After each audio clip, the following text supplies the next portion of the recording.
14 أعوذ بالله من الشيطان الرجيم بسم الله الرحمن الرحيم يا أيها الذين آمنوا اتقوا الله وابتغوا إليه الوسيلة وجاهدوا في سبيله لعلكم تفلحون إن الذين كفروا لو أن لهم ما في الأرض جميعا ومثله معه ليفتدوا به من عذاب يوم القيامة ما تقبل منهم ولهم عذاب أليم يريدون أن يخرجوا من النار وما هم بخارجين منها ولهم عذاب مقيم والسارق والسارقة فاقطعوا أيديهما جزاء بما كسبا نكالا من الله والله عزيز حكيم فمن تاب من بعد ظلمه وأصلح فإن الله يتوب عليه إن الله غفور رحيم ألم تعلم أن الله له ملك السماوات والأرض يعذب من يشاء ويغفر لمن يشاء والله على كل شيء قدير صدق الله العلي العظيم وصدق رسوله النبي الكريم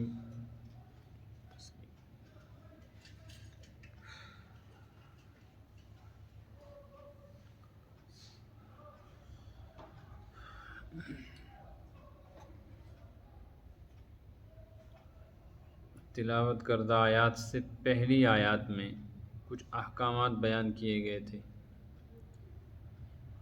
انسانی تاریخ کا سب سے پہلا قتل جو حضرت آدم علیہ السلام کے لڑکے قابیل نے کیا تھا اپنے بھائی حابیل کا،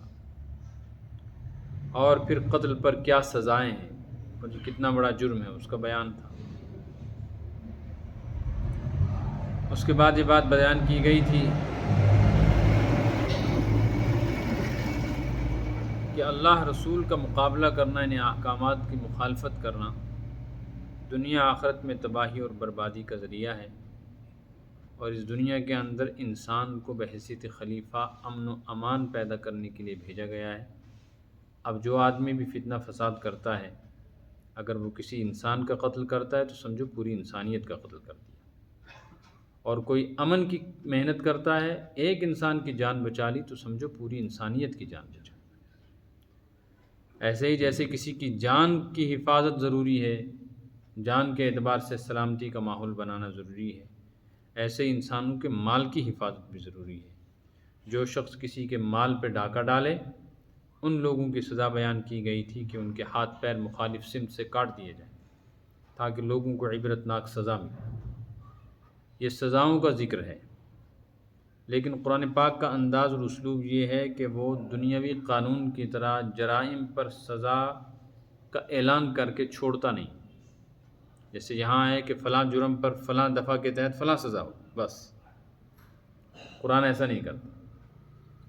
شرعی تعلیمات کا انداز یہ ہے کہ وہ جرائم کی نفرت پیدا کرنے کے لیے یا تو ترغیب کی صورت اختیار کرتی ہے شریعت، یا ترہیب کی۔ ترہیب کا مطلب ہے کہ اس جرم کے دنیا کے اندر آخرت کے اندر کیا کیا نقصانات ہیں۔ مثلا سود ہے، بدکاری ہے، نماز نہ پڑھنا ہے، روزہ نہ رکھنا ہے، قتل و غارت گری ہے، فتنہ فساد ہے، لوٹ مار ہے، گالی گلوچ ہے، غیبت ہے، حسد ہے، دنیا جہان کے جرائم۔ تو ان جرموں کے اوپر دنیا کا کیا نقصان ہے، قرآن یہ بیان کرتا ہے تاکہ ذہن بنے نقصان سے بچنے کے لیے اس طرح کے جرائم آدمی خود چھوڑ دے کہ تھوڑی سی لذت کے لیے بڑا نقصان آدمی کیوں کرے۔ اور آخرت کی سزائیں بیان کی جاتی ہیں کہ قتل پر آخرت کی کیا سزائے پیچھے پڑ کے آئے، فجزاؤہ جہنم خالدا فیہا۔ جو آدمی کسی ایمان والے کو جان بوجھ کے بغیر شرعی وجہ کے قتل کر دے تو یہ ملعون اور لعنتی آدمی ہے اور ہمیشہ ہمیں جہنم میں رہے۔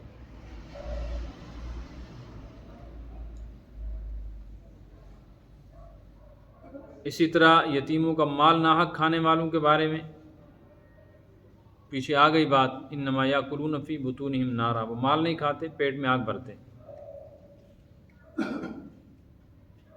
دوسری صورت ترغیب کی ہے کہ اگر یہ گناہ نہیں کرو گے، اس سے بچو گے تو یہ نعمت ملے گی۔ مثلا اگر تم بد نظری سے بچ جاؤ گے تو اللہ تم کو ایمان کی ایسی مٹھاس اور لذت دل میں عطا فرمائیں گے کہ تم اس کو حقیقت میں محسوس کرو۔ یا جیسے 5 وقت کی نماز پابندی سے پڑھو گے تو اللہ تعالیٰ ذمہ لیتا ہے کہ اس کے سارے دنیا آخرت کے کام میں بنا دو۔ یا جیسے سخاوت کرو گے، مدد کرو گے غریبوں کی، تو اللہ تبارک و تعالیٰ تمہاری محبت مخلوق کے دل میں پیدا کرتے ہیں۔ تو کبھی کبھی جرائم سے باز رکھنے کے لیے سزا بھی بتائی جاتی ہے، لیکن ساتھ میں آخرت کے عذاب سے ڈرایا بھی جاتا ہے۔ اور کبھی کبھی دنیا میں کسی عمل کے اوپر دنیا کی کسی نعمت کا ذکر آتا ہے تو ساتھ ہی آخرت میں اللہ کی طرف سے بہت بڑی بشارت اور جنت کا ذکر بھی آتا ہے۔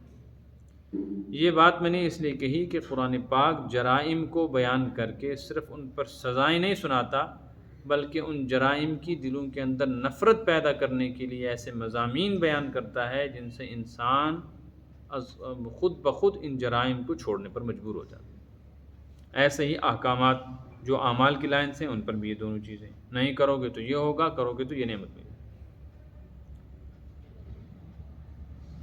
تو یہ جو مضمون چل رہا تھا یہ آگے چلے گا، درمیان میں وہ مضمون آ گیا کہ جو احکامات سنائے جا رہے ہیں، جیسے ابھی آپ دیکھیں جو آیتیں پڑھی، ان سے پہلی آیت آپ کو یاد ہوگا، اس میں تھا انما جزاء الذین یحاربون اللہ ورسولہ، جو لوگ اللہ رسول سے جنگ کر رہے ہیں، یعنی ان کی مخالفت کرتے ہیں، احکامات کو توڑتے ہیں، وَيَسْعَوْنَ فِي الْأَرْضِ فَسَادًا، اور زمین میں فتنہ فساد پھیلاتے ہیں، یعنی اللہ کے احکامات کو توڑتے ہیں، عالم میں تباہی اور بربادی کا ماحول بنا کر انسانوں کو پریشان کرتے ہیں، ان کی سزا یہ ہے ان یقتلوا، کہ ان کو قتل کر دینا چاہیے، او یصلبوا، بعض صورتوں میں سولی دینی چاہیے، وہ تفصیل پیچھے آ گئی، او تقطع ایدیہم وارجلہم من خلاف، یا مخالف سمت سے ان کے ہاتھ پیر کاٹ دینے چاہیے، دایاں ہاتھ بایاں پیر، ڈاکی کی سزائیں بیان کی گئی تھی، او ینفوا من الارض، اور بعض صورتوں میں اس کو جلا وطن کیا جائے گا مجرم کو۔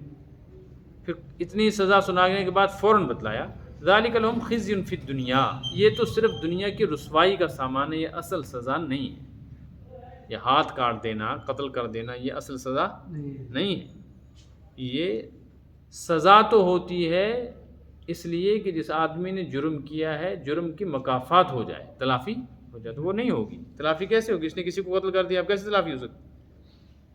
ہاں یہ ہوگا کہ اب اس کو قتل کر دیں گے تو باقی انسانیت بچ جائے گی۔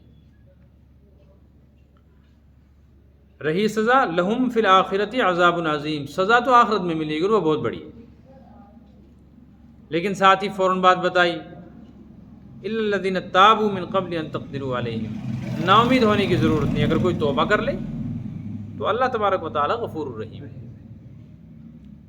لہٰذا ایمان والوں کو چاہیے کہ جو اللہ احکامات عطا فرماتے ہیں، شریعت کے جو قوانین ہیں، ان کے پاسداری اور پابندی کرنے کے لیے دونوں چیزوں کا خیال رکھیں۔ نمبر 1 جو جرائم ہیں ان سے بچیں، نمبر جو قوانین ہیں ان کی پابندی کریں، تو پھر اللہ تبارک و تعالیٰ کا قرب حاصل ہوگا۔ لہٰذا اے ایمان والو، صرف ہاتھ کٹنے کے ڈر سے، پیر کٹنے کے ڈر سے ڈاکے چھوڑ دیے تو کیا ہوا؟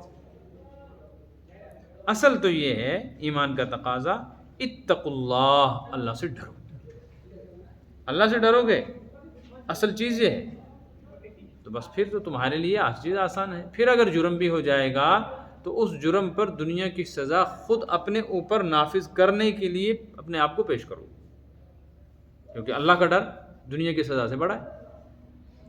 ایک صحابی حضور اکرم صلی اللہ علیہ وسلم کے پاس ہے کہ یا رسول اللہ صلی اللہ علیہ وسلم، مجھ سے چوری ہو گئی، میں نے اونٹ چرا لیا ہے فلاں فلاں جگہ، بڑی تفصیلی حدیث ہے، میرا ہاتھ کاٹ دیجیے۔ جب اسے خود اقبال جرم کر لیا تو سزا نافذ کرنے کے لیے یا تو مجرم باہوش و حواس خود اپنا جرم قبول کر لے، اس کی سزا دی جائے گی، یا پھر شرعی اعتبار سے ثبوت ہو جائے جو طریقہ ہے گواہوں۔ پھر اپنا ہاتھ کٹ گیا تو ہاتھ کٹنے کے بعد گرا، ہاتھ کٹنے کے بعد الگ ہوا، تو جو علاج ہوتا ہے اس کا، ایسی صورت میں علاج یہ ہوتا ہے، اس کو بچانے کی صورت یہ کہ ہاتھ یہاں سے کٹتا ہے گٹے سے، اس کو گٹا کہتے ہیں، ہاتھ کاٹتے ہی فوراً تیل گرم کیا جاتا ہے، اور ہاتھ کٹا تو اس تیل کے اندر، آگ کے اندر ہاتھ کو رکھتے ہیں تاکہ تیل اس کو بند کر دے آگے سے۔ آپ نے دیکھا ہوگا موم ہوتا ہے نا، موم جام جس کو کہتے ہیں، پہلے موم جام کے چھوٹے چھوٹے لفافے ہوتے تھے، اس میں نسوار بھری جاتی تھی، اور یہ بزرگ حضرات نسوار خریدتے تھے دکان سے 25 پیسے 8 آنے، تو پیکٹ کے اندر وہ رکھنے کے بعد شمع جلاتے تھے، شمع کے ساتھ اس کو ایسے کرتے رہتے تھے، وہ بند ہو جایا کرتا، خون بند کرنے کے لیے ایسے کرتے، تو ہو گئے ٹھیک۔ پھر اپنے اس کٹے ہوئے ہاتھ کو دیکھ کر کہتے تھے اچھا تو چاہتا تھا کہ تیرے مزے کی وجہ سے سارے جسم کو جلاؤں، ایسا نہیں ہو سکتا تھا، میں نے تجھے ہی الگ کر دیا، تو اللہ کی مخالفت کرتا تھا، تو چاہتا تھا کہ تو چوری کرے اور سزا کس کو ملے؟ سارے جسم کو، میں نے جرم کرنے والے حصے کو ہی الگ کر دیا، اس پر خوش تھے۔ یہ کب؟ جب اللہ کی محبت اور اللہ کا ڈر دل کے اندر پیدا ہو جائے، اس لیے فرمایا اتقوا اللہ، اللہ سے ڈر، اور اللہ سے ڈرنے کے ساتھ ساتھ اور ایک کام بھی کرو، وابتغوا الیہ الوسیلہ، اللہ کی طرف اللہ کی محبت اور قرب کے اعمال تلاش کرو۔ یہاں ایک بڑی بحث کی ہے مفسرین نے وسیلے کے حوالے سے، آپ ایک بات یہاں چھوٹی سی سمجھو،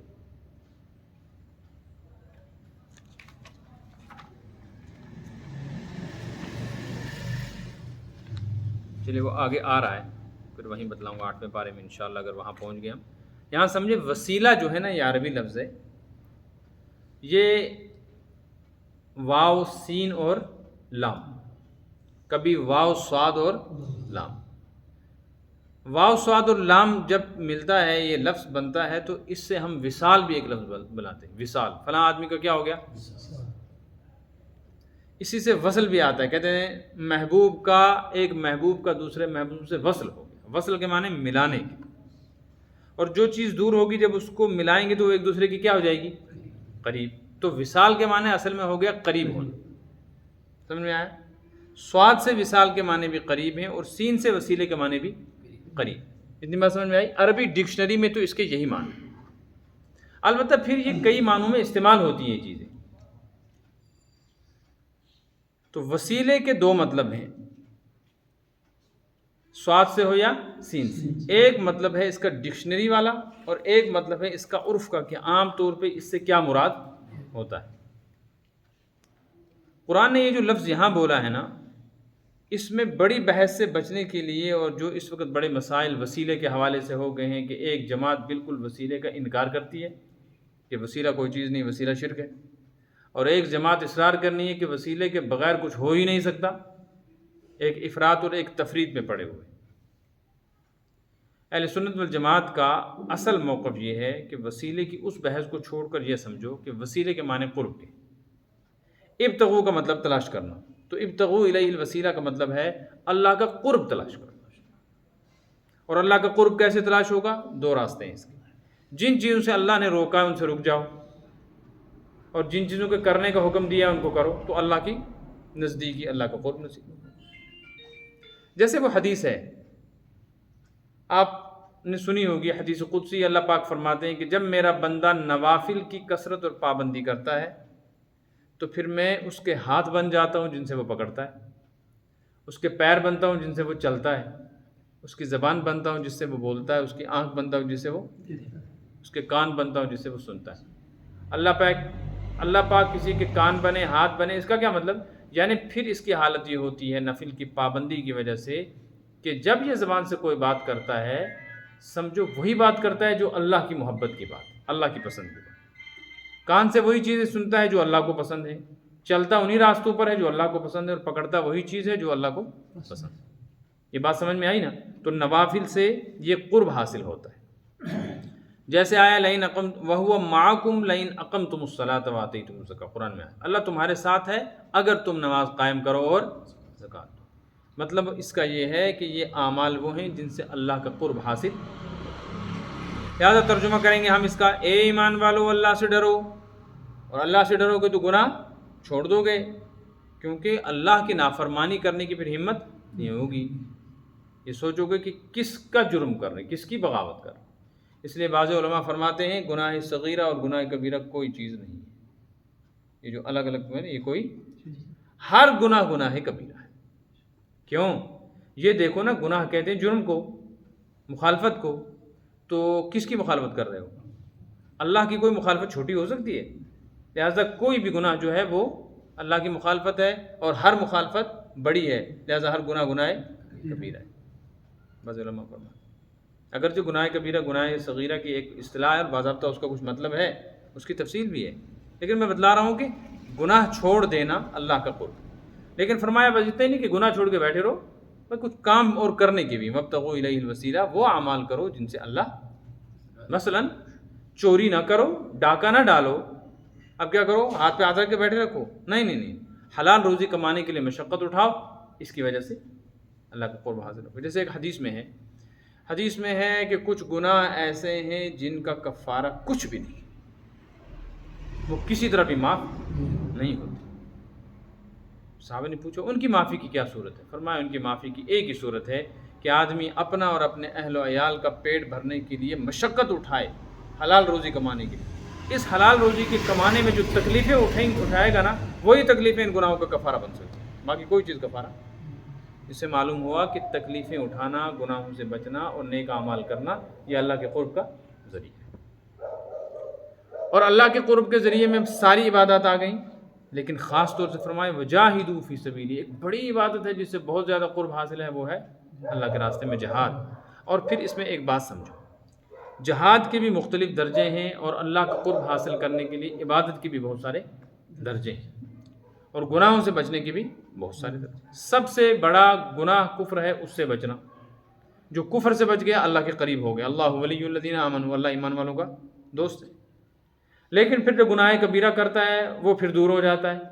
تو اس لیے فرمایا ذرو ظاہر الاثم و باطنہ، جو گناہ ہیں نا، جن کو گناہ کہا جائے گا، چاہے وہ کھلم کھلا ہو چاہے چھپ کے ہوں، ان کو چھوڑو تاکہ اللہ کا قرب حاصل ہو. اور پھر کچھ گناہ صغیرہ، کہ گناہ صغیرہ بھی بعض مرتبہ رکاوٹ بن جاتے ہیں، ان کو بھی چھوڑ. تو یہ درجہ بندی. ایسے اعمال میں کچھ ہے بڑے اعمال، جیسے ایمان لانا، سب سے بڑا اللہ کا قرب ایمان کی وجہ سے ملتا ہے. نمبر 2 فرائض کی، واجبات کی، نماز روزی کی پابندی کرنا، اس سے اللہ کا قرب ہوگا. نمبر 3 سنتوں کی پابندی کرنا، اس سے اللہ کا قرب ہوگا، جس کو ہم نوافل وغیرہ بھی کہتے ہیں. لیکن ان میں کچھ چیزیں ایسی ہیں، کچھ اعمال ہیں جن کو بطور خاص اللہ کے قرب میں عمل دخل ہے. جیسے طاقت کے لیے بہت ساری چیزیں استعمال کی جاتی ہیں، کھجور کھاؤ اس سے طاقت ہوگی، فروٹ کھاؤ اس سے طاقت ہوگی، دودھ پیو اس سے طاقت ہوگی. اسی طریقے سے گھی کھاؤ تو اس سے طاقت ہوگی، اور اگر آپ طاقتی دوائیں کھائیں تو اس سے بھی طاقت ہوگی. لیکن طاقت کی دوائیں کھانے سے وہ طاقت نہیں ملتی ہے جو دودھ، انڈے اور گھی سے ملتی ہے.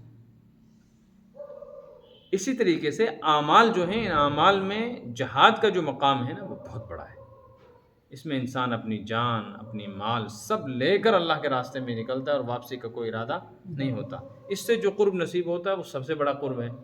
یہی وجہ ہے کہ جب کوئی آدمی جہاد کرتے ہوئے مارا جائے تو اس کی شہادت ایسا بڑا مقام ہے کہ سانس نکلنے سے پہلے ہی اس کو جنت میں ٹھکانہ دکھایا جائے. نمبر 2 شہید کے تمام گناہ معاف کر دیے جاتے ہیں سوائے قرض کے. اور نمبر 3 شہید کو مردہ کہنے کی اجازت نہیں ہے. تو یہ خاص طور پہ جہاد کو ذکر کیا گیا ہے، ورنہ یہ اعمال قرب میں پہلے سے داخل ہے. جو اللہ کا قرب حاصل کرنے کے اعمال ہیں ان میں جہاد بھی ہے، نماز بھی. کیا ہوگا اگر تم ایسا کرو گے؟ لعلکم تفلحون، تب تم کامیابی حاصل کرو گے. باقی ڈر کے اگر تم نے گناہ چھوڑ دیے نا تبھی کامیابی ملے گی، لیکن اصل کامیابی یہ ہے کہ اعمال کرو. اچھا، یہ قرآن پاک میں کئی جگہ آتا ہے فلاح کا ذکر، تم کامیاب ہو جاؤ گے، تم کامیاب ہوگے. تو کامیابی سے کیا مراد ہے؟ کامیابی کے 3 درجے ہیں. کامیابی کے 3 درجے. سب سے کم تر درجہ کامیابی کا یہ ہے کہ آدمی کسی نہ کسی وقت جنت میں چلا جائے، کسی نہ کسی وقت جنت میں چلا جائے. چاہے جہنم ہی سے ہو کے جائے، اللہ بچائے، تو کامیاب تو ہو گیا نا، جنت میں پہنچ گیا۔ اس سے بڑا درجہ ہے کہ آدمی جنت میں جائے لیکن جہنم میں نہ جائے، جہنم سے فمن زحزح عن النار وادخل الجنۃ فقد فاز، جو جہنم سے بچا اور جنت میں چلا گیا، یہ ہے بڑی کامیابی۔ اور تیسری کامیابی جو سب سے بڑی ہے وہ ہے ورضوان من اللہ اکبر، جنت میں جا کے بھی پورا کامیاب نہیں جب تک اللہ کی رضامندی کا اعلان نہ سنیں۔ وہاں جو اللہ تبارک و تعالیٰ فرمائیں گے نا السلام علیکم میرے بندوں میں تم سے راضی ہو گیا، آپ کبھی ناراض نہیں ہوں گا، تو جس وقت یہ اعلان اللہ تعالیٰ کی طرف سے بندے جنت میں سنیں گے، پتہ نہیں ہزارہ سال ہو چکے ہوں گے جنت میں، تو اس وقت یہ اعلان سنتے وقت وہ جنت کو بھی بھول جائیں گے، جنت کی نعمتوں کو بھی، حور و قصور کو بھی بھول جائیں گے۔ سب سے بڑی نعمت اور سب سے بڑی کامیابی ورضوان من اللہ اکبر، اللہ کی رضامندی کا اعلان، یہ سب سے بڑی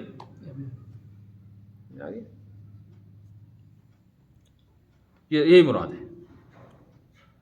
یہ تو ایمان کی بات بتائی گئی۔ پھر فرمائیں ان الذین کفروا لو ان لهم ما فی الارض جميعا، یاد رکھو اگر تم نے ایمان سے اپنے آپ کو محروم رکھا، یعنی وہ اعمال ہی نہیں کیے جو ایمان کے تقاضے کے، پھر ایمان سے محروم ہونے کی دو صورتیں ہیں، یا تو کفر کی حالت میں مرنا، شرک کی حالت میں مرنا، یا گناہ کبیرہ کا ایسا بوجھ لے کے جانا، اللہ بچائے، توبہ کے بغیر تو پھنس گئے۔ تو پھر ایسے مجرموں کو جو کفر کی حالت میں مر جائیں، جب پکڑا جائے گا قیامت میں، اس وقت وہ اپنی جان چھڑانے کے لیے اگر ان کے پاس طاقت اور اختیار ہو، لو ان لہم، اگر ہو ایسی گنجائش، پہلے تو ایسی گنجائش ہے ہی نہیں، لیکن بفرض محال مان لو کہ کسی انسان کو ایسی گنجائش مل جائے، ما فی الارض جمیعا، جو کچھ زمین میں، جو کچھ زمین میں مطلب مکانات، محلات، پیسہ ہے نا، عہدے، ڈگریاں، دولت، سرمایہ، یہ سب کے ساتھ پھر اور ایک چیز فی الارض، زمین کے اندر بڑا خزانہ ہے چھپا ہوا، سونا ہے، پیٹرول ہے، چاندی ہے، دھاتیں ہیں، ان کی قیمت تو اس سے بھی زیادہ ہے، سمندر کی گہرائیوں میں موتی ہیں، لال و جواہر ہیں، یہ سارا اس کے قبضے میں دے دیا جائے اور کہا یہ سب تیرا جائے۔ اتنا ہی نہیں، وَمِثْلَهُ مَعَهُ، اس سے ڈبل دیا جائے، اور پھر یہ کہے کہ خدایا یہ لے لے اور میری جان چھوڑ دے، لِيَفْتَدُوا بِهِ مِنْ عَذَابِ يَوْمِ الْقِيَامَةِ، قیامت کے دن میری جان چھوٹ جائے اور یہ سب اللہ تو لے لے، مَا تُقُبِّلَ مِنْهُمْ، یاد رکھو ذرا بھی قبول نہیں کیا جائے گا۔ قبول اس لیے نہیں کیا جائے گا اس لیے کہ دنیا کی کوئی چیز جنت کا بدل نہیں ہو سکتی، جنت کا بدل تو ایمان ہے، اس کے بغیر جاؤ گے تو۔ دوسری بات یہ کہ قبول تب ہوگا جب کسی کے قبضے میں ہو، تو اختیار ہی نہیں ہوگا ہی نہیں، لہٰذا یہ دنیا والا مسئلہ نہیں ہے کہ کہیں سفارش چل جائے گی اور کہیں لین دین چلے گا، بلکہ ہوگا کیا، ایسوں کو تو سزا ہوگی، لہم عذاب علیم، دردناک سزا ہوگی۔ اور یہ بات پہلے بھی آ گئی، عذاب علیم کس کو کہتے ہیں؟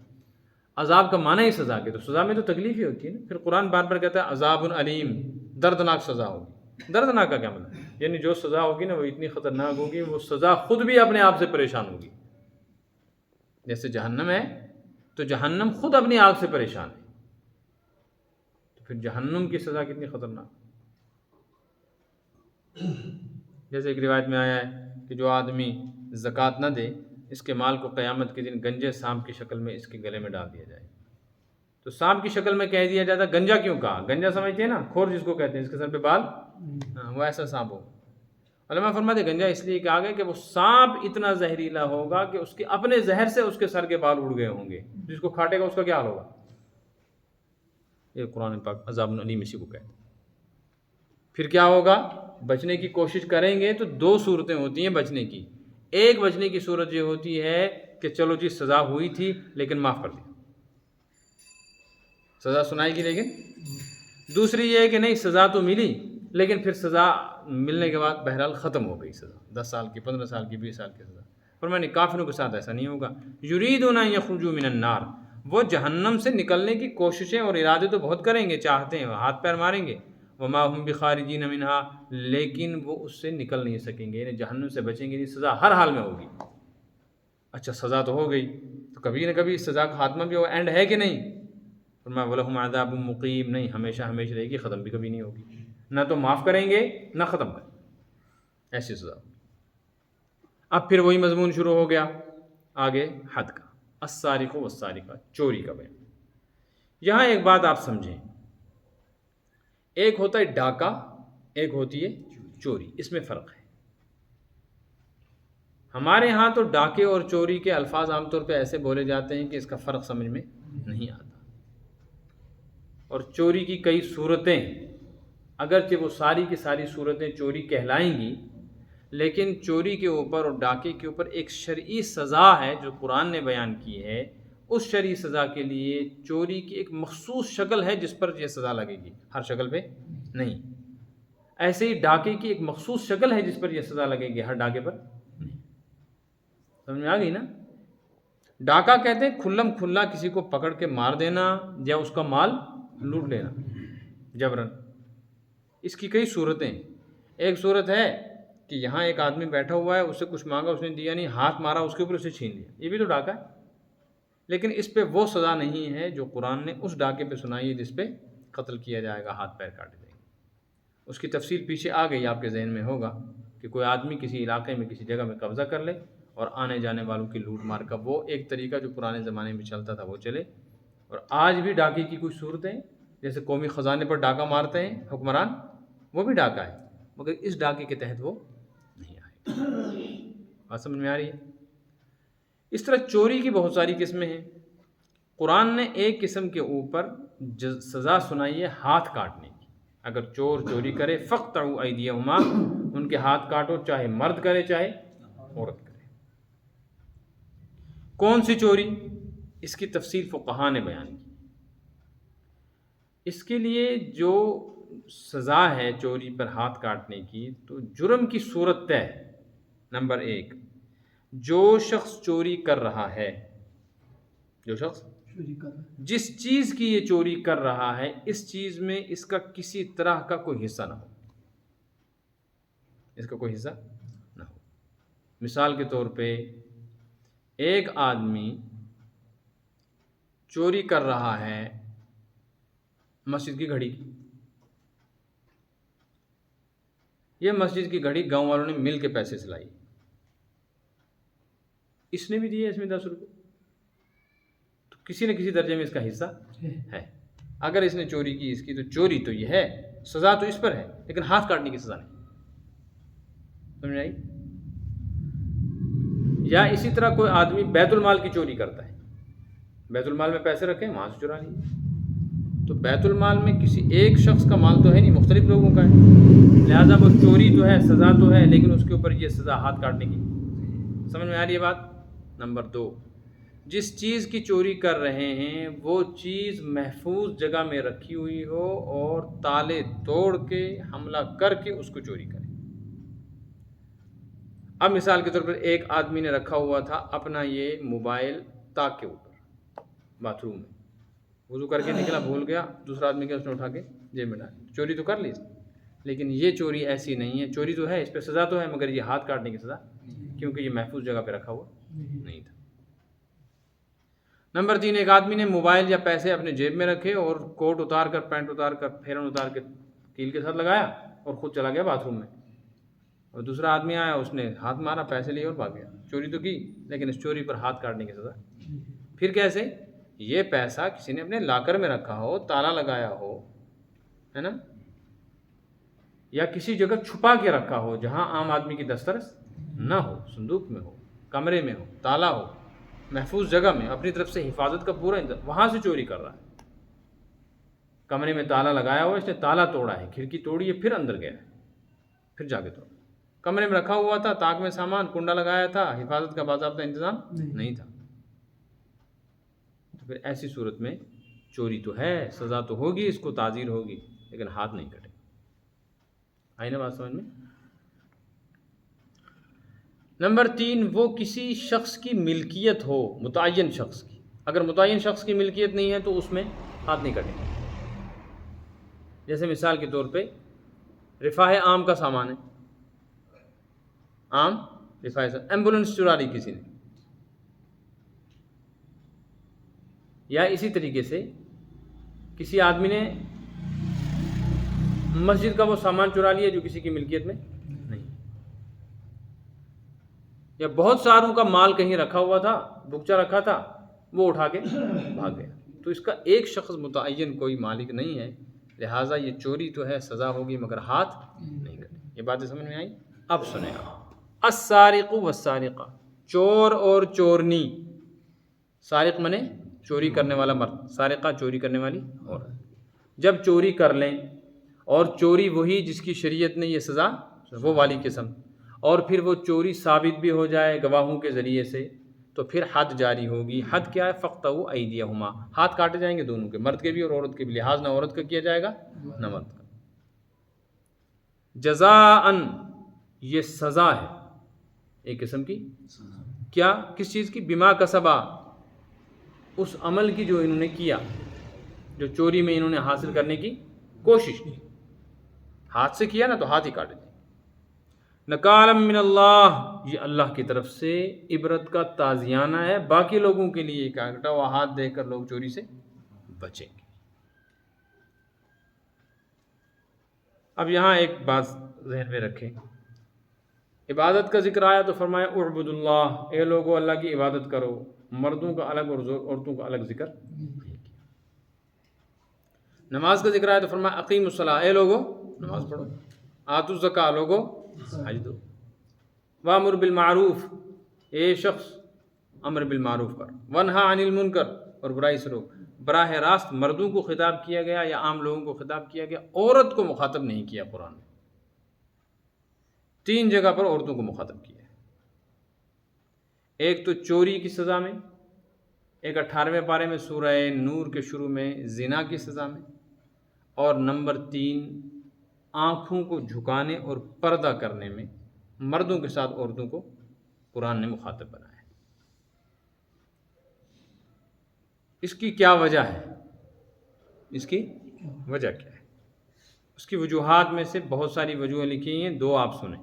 نمبر 1، چوری کرنے میں مرد اگر چوری کرتا ہے، مرد اگر چوری کرتا ہے تو بات سمجھ میں آتی ہے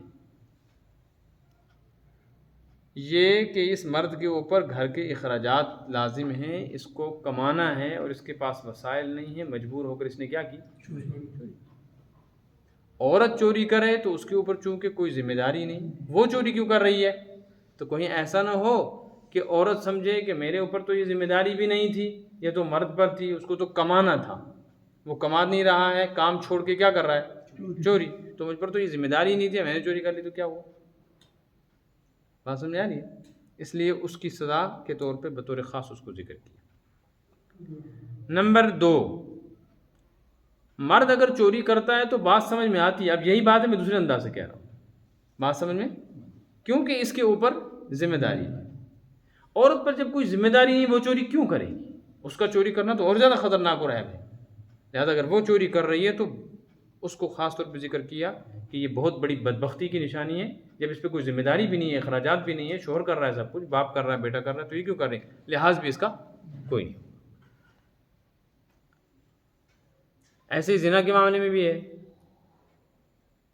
کہ مرد زنا کرتا ہے تو کچھ سمجھ میں آتی ہے، عورت کا زنا کرنا سمجھ میں، کیونکہ عورت میں شرم و حیا زیادہ ہے، اور عورت جلدی سے اپنے شوہر کے سامنے نہیں کھلتی، تو بے حیائی کرتے ہوئے اجنبی کے سامنے کھلنا تو اور زیادہ ہی باعث شرم ہے، اس لیے اس کو ذکر کیا۔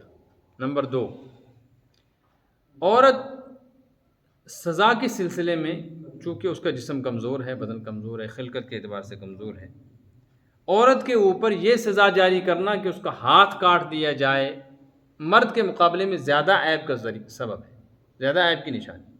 اس طرح جو زنا کی سزا ہے، چاہے اس کو قتل کر دینا پتھر مار مار کے یا اس کو کوڑے لگانا، یہ بھی عورت کے لیے اس کی صنف نازک ہونے کے اعتبار سے زیادہ سخت ہے، تو کہیں ایسا نہ ہو لوگ عورت کو سمجھیں تو کمزور ہے، اس کو کیا سزا دیں، اس کے ساتھ کوئی رعایت کر لیں۔ اس نے قرآن نے خاص طور پہ ان دونوں کو ذکر کیا ہے کہ نہیں، حدود کے اندر عورتوں کی کوئی رعایت نہیں، جیسے مرد کے اوپر سزا جاری ہوگی ایسی یہ بات سمجھ میں آئی؟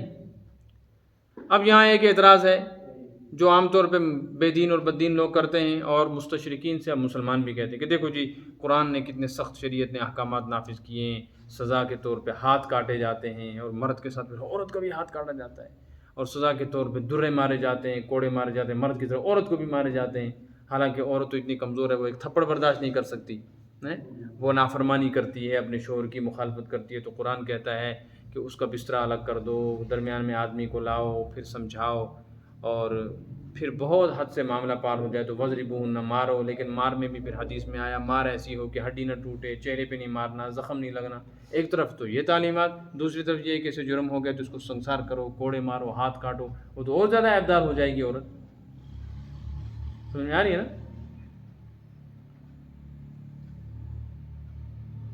یہ اعتراضات، اس کا جواب قرآن نے پہلے دیا، واللہ عزیز حکیم۔ بکواس کرنے کی ضرورت نہیں ہے۔ تم سے کون مشورہ لے رہا ہے؟ قانون ساز اللہ ہے، اور عزیز غالب، وہ اس چیز پر قدرت رکھتا ہے کہ وہ یہ سزا نہ دے اور جو معاف کر دے، لیکن اس قدرت کے باوجود وہ سزا دے رہا ہے تو کیوں دے رہا ہے؟ حکیم، کچھ حکمت ہے اس میں۔ وہ حکمت کیا ہے؟ وہ حکمت پیچھے بیان کی کہ تم قصاص میں ایک کو قتل کرو، یہ ایک آدمی جو تم بدلے میں قاتل کے بدلے میں قتل کرو گے تو تم نے ایک قتل تو کر دیا، تو لوگوں کو نظر آ رہا ہے کہ ایک قتل کیا تھا، آپ کتنے ہو گئے؟ 2۔ لیکن تم یہ نہیں دیکھتے وَلَكُمْ فِي الْقِصَاصِ حَيَاتٌ، کہ اس ایک کے قتل میں کتنوں کی زندگی چھپی ہے۔ جب اس کو سولی پر چڑھاؤ گے نا، اس کا گلا کاٹو گے تو باقی لوگ قتل سے بچیں گے، تو باقیوں کی زندگی بچانے کے لیے کیا۔ جب ایک کا ہاتھ کٹا ہوگا اور وہ پھرے گا نا ایسے، لوگ پوچھیں کیا ہوا؟ چور تھا، چوری کی، تو بس رک جائیں گے سب۔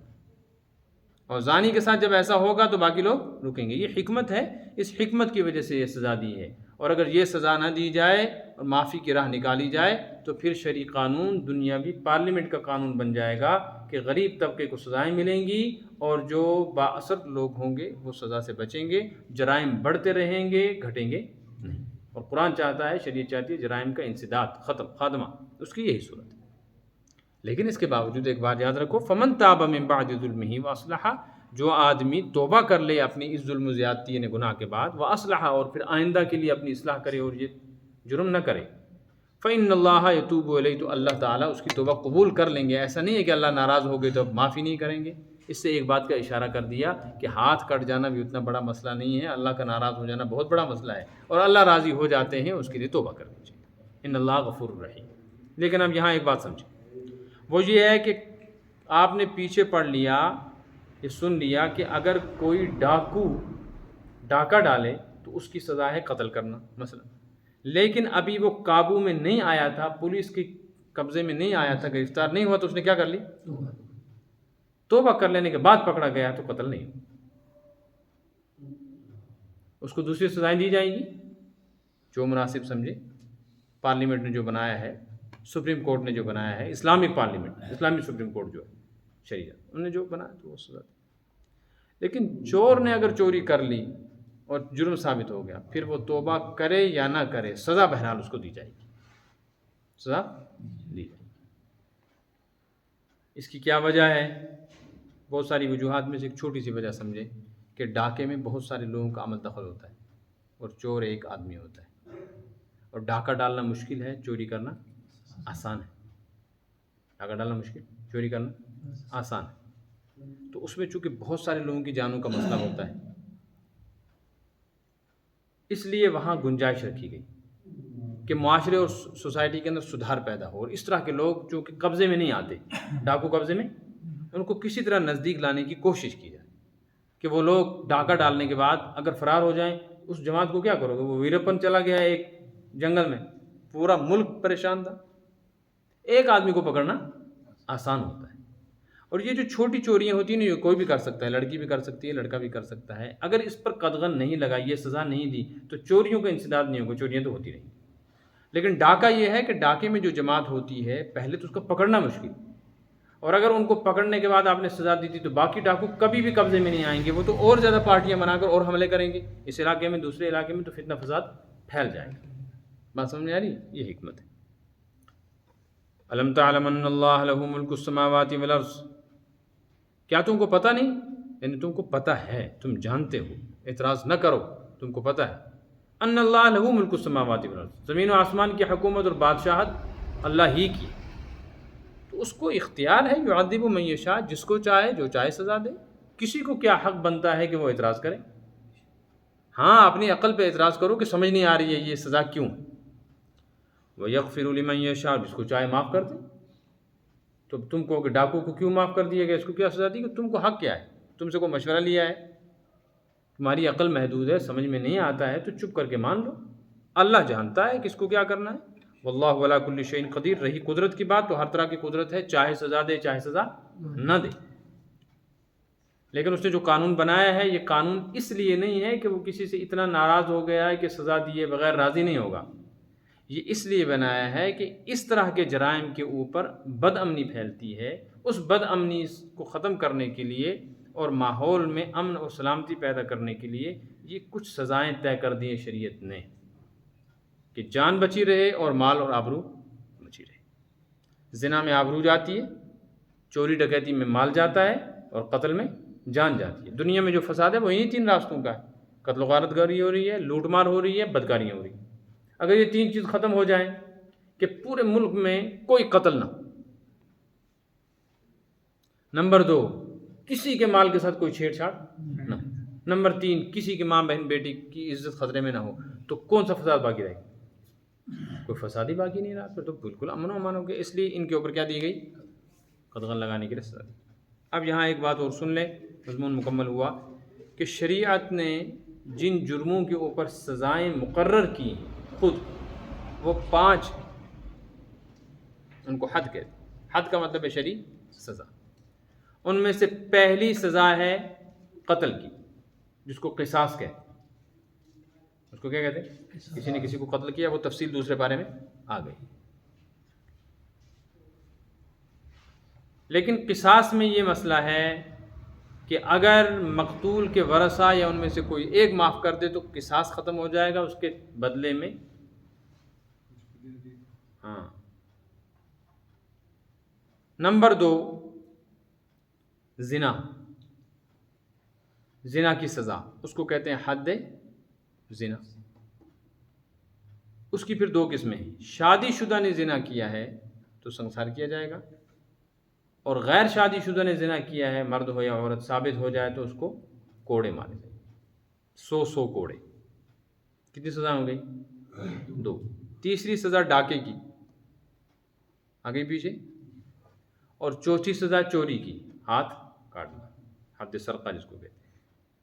یہ 4 تو قرآن سے ثابت. اور ایک سزا ہے 18ویں پارے میں، کسی ایسی عورت پر جو پاک دامن ہو اور اس کی کوئی برائی اور بے حیائی ثابت نہ ہو، اس کو بدنام کرنے کے لیے اس کے اوپر بدکاری اور زنا کا الزام لگانا. اس پر سزا رکھی ہے شریعت نے 80 کوڑے، اور اس کو کہتے ہیں حد قذف. یہ 5 سزائیں ہیں جو کس سے ثابت ہیں؟ ایک سزا ہے جو حدیث سے ثابت ہے، وہ ہے شراب پینے پر شرابی کا جرم ثابت ہو جائے تو اس کو کوڑے مارنا.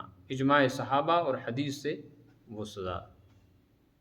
اس کے علاوہ جو جرائم ہیں، ان جرائم کے اوپر جو سزا ہوتی ہے اس کو حد نہیں کہتے، اس کو تعزیر کہتے ہیں.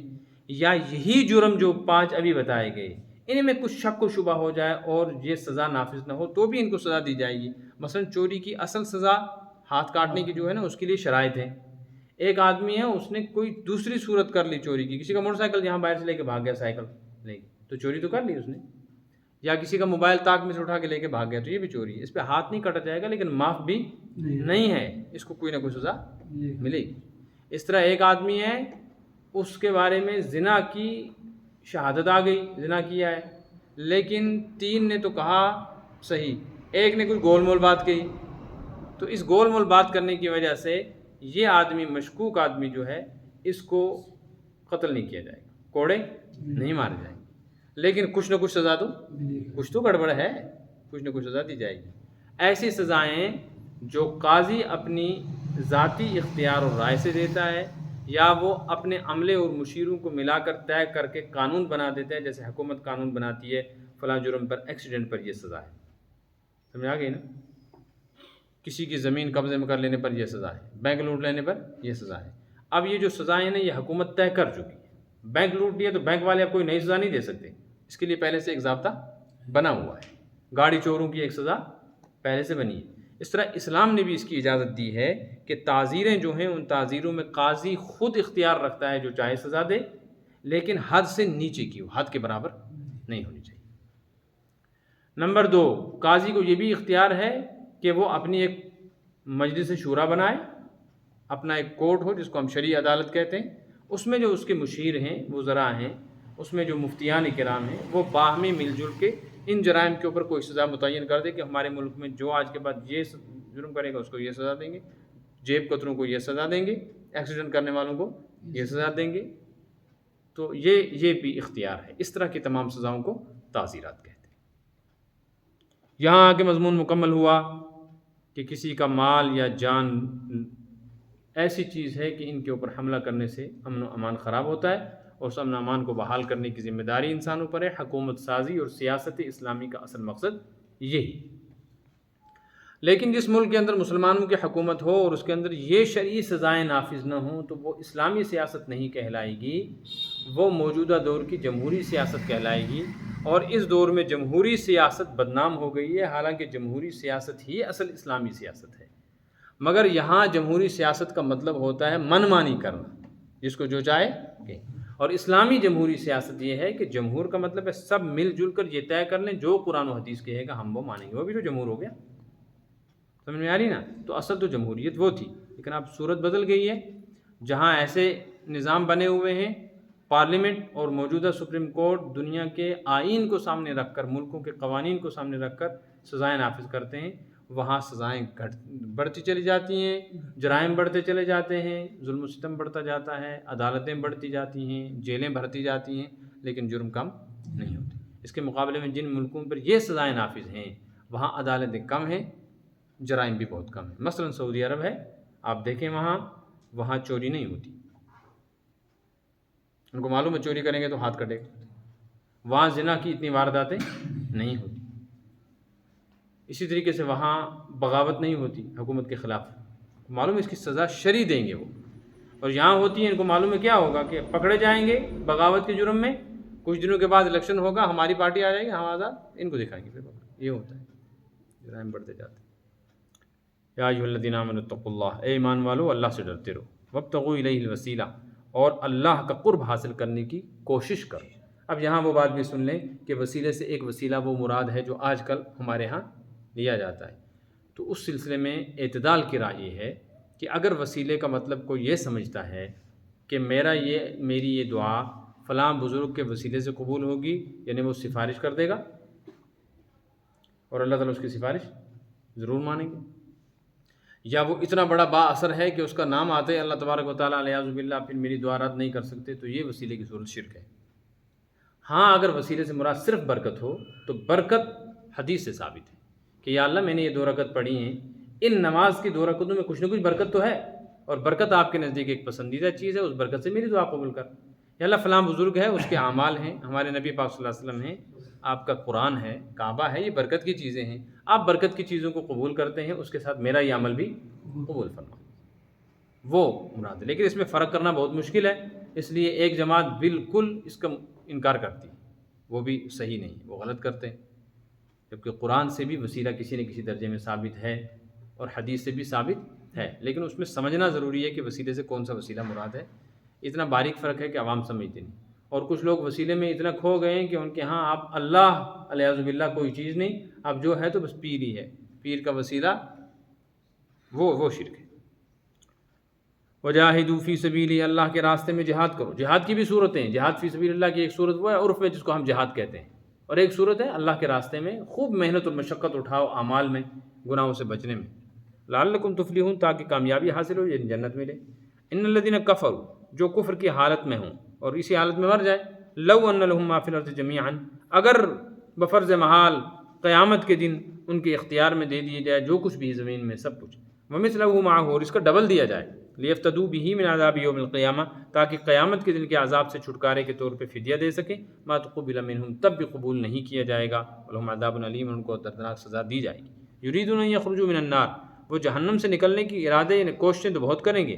وما ہم بخارجین منہا، لیکن نکلیں گے نہیں، جہنم میں جانا ہی پڑے گا، ان کو سزا ملے گی اور پھر کبھی ختم ہوگی. فرمایا ولہم عذاب مقیم، ختم بھی کبھی نہیں ہوگی. والسارق والسارقۃ فاقطعوا ایدیہما، چوری کرنے والا مرد ہو یا عورت، ان دونوں کے ہاتھ کاٹ دو. کب؟ جب جرم ثابت ہو جائے. جزاء بما کسبا، یہ ان کے جرم کی سزا ہے، نکالا من اللہ، اور اللہ کی طرف سے باقی لوگوں کے لیے ایک عبرت کا سامان ہے. واللہ عزیز، اور اللہ پاک ہیں بڑی قوت و طاقت والے، غالب ہیں. اب حکیم، پھر سزا کیوں دیتے ہیں؟ حکمت والے ہیں، اس میں کچھ نہ کچھ حکمت ہوگی۔ فمن تاب من بعد ظلمہ، اور جو آدمی توبہ کر لے اپنی ظلم و زیادتی نے گناہوں کے بعد، واصلح، اور اپنے آپ کو ٹھیک ٹھاک کر لے اور جرم سے اب باز رہے، تو کوئی مسئلہ نہیں، ان اللہ یتوب علیہ، اللہ تعالیٰ اس کی توبہ قبول فرما لیتے۔ ان اللہ غفور الرحیم، اللہ بڑے بخشنے والے ہیں، بڑے مہربان ہیں، کہ سزا بھی دی، معاف بھی کر دیا، بعض صورتوں میں سزا معاف کر دی اور بعض صورتوں میں سزا نافذ کی تاکہ دنیا سے جرم ختم۔ علم تعلم، تم کو تو پتہ ہی ہے، اصل میں اس کا ترجمہ علم تعلم، کیا تم کو پتہ؟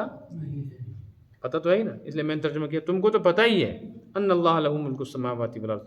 اگر کوئی عربی جاننے والا ہوگا وہ کہے گا دیکھو مولوی نے کتنی بڑی غلطی کی، قرآن میں تعریف کر دی، یہ اس کا لازمی ترجمہ کر رہا ہوں میں۔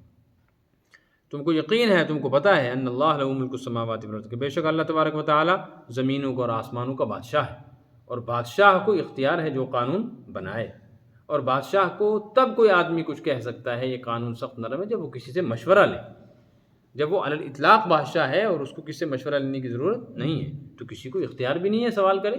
یعذب من یشاء، جس کو چاہے سزا دے دے، یغفر لمن یشاء، جس کو چاہے بخش دے، واللہ علی کل شیء قدیر، اللہ تعالیٰ ہر طرح کی قدرت رکھنے والے ہیں۔ اللهم انس وحشتنا في قبورنا وارحمنا بالقرآن العظيم، اللهم اجعل القرآن ربيع قلوبنا ونور صدورنا وجلاء احزاننا وذهاب همومنا وغمومنا وضياء ابصارنا، اللهم انس وحشتنا في قبورنا وارحمنا بالقرآن العظيم، اللهم اجعل القرآن حجة لنا ولا تجعله حجة علينا، اللهم نور قلوبنا بالقرآن وزين اخلاقنا بالقرآن وجملنا بالقرآن، اللهم ارحمنا بالقرآن، اللهم احشرنا مع القرآن بالقرآن برحمتك يا ارحم الراحمين۔